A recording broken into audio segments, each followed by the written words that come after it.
So May 29th, C Squared had our night of hip hop and hope. We had Jet come out, he rapped and he danced, and then I spoke for a little while. So here's a quick excerpt from the night of hip hop and hope. And eventually, kind of after like a year of pushing against it, I finally said, okay, you know what, I'll do ministry. And I ended up really loving it. And I was at the church all the time, and I ended up there like 6 out of 7 days a week. And so that was the same time that I moved out. So the only time my parents could see me is if they went to church. Now my mother was always called our family casual Christians, and that, you know, we like went to church every couple of weeks, and, you know, like we showed up. It didn't really change anything about our lives, but we're in the South, so we've got to go to church. And that's just kind of how it went down for us. And so when they started coming to church every Sunday, because the only time they could see me is at church, so they never missed a beat. So they were always there. And through that, they had this whole new revival with God, and this whole new revelation of God, this whole new relationship. And so they came to me after a few months and said, Jake, will you baptize us? We really feel God moving in our lives, and we'd really like for you to be the one that baptizes us. And I was like, oh, well, that's really cool. So we hook it up, and we get it all put together so that on Sunday I was going to be able to baptize them. And so I baptize them, and my father comes up for the water, and he's kind of a goofy dude, so he kind of gives the crowd one of these, and we had a lot of fun with it. But about 4 months after that, my father was diagnosed with cancer. And so I'm in the hospital with him, and it's feeling kind of hopeless. And I'm talking to him, I'm saying, God, okay, Dad, don't give up hope. Don't give up hope. We got to keep believing. Don't give up hope. Come on, we can do this. You can beat this. Just don't give up hope.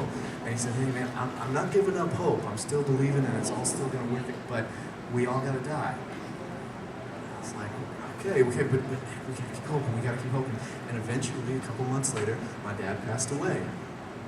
And it was strange because it really didn't wreck me. It really didn't take me down like I thought it was going to. And half of that was because he'd done really good in taking care of us and really setting things up for his death. But the other half of that was because I just knew where he was. I mean, I was right there. I was the guy that put him under. I was standing this close to him when he gave the crowd one of these, and just there was just something about it. There's something in me that just knew where he was. And there was just something about me that just had hope, that I just knew I was going to see him again. And I remember standing up at his funeral when everybody's wondering around, man, why would this happen? What's going on here? Life's falling apart. What are these guys going to do? I stood up at his funeral and said, man, God is such a good God. Because I have hope. I'm going to be able to see him. And when life's falling apart and everything's just going crazy, we can have hope that it's all going to work out in the end. Paul said in Romans 8:28, we know that God causes everything to work together for the good.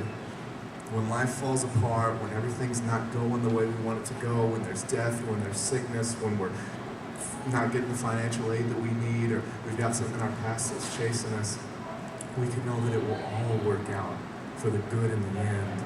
And the things that man, why would this ever happen to me? And the things that we may thank God for someday. And at the end of it all, we're going to know that God is such a good God because our hope